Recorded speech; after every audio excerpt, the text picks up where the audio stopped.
In this video, I will show you how to set 1-inch margin in Microsoft Excel. Open your Excel worksheet, then click on this page layout option margins. Click on this drop down,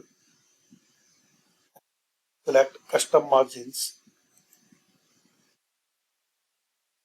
So in margin section, make one,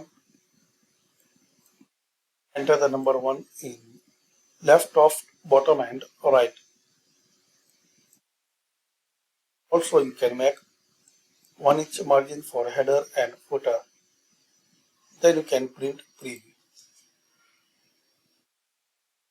This is the 1-inch margins for header, footer, top, left, right and bottom.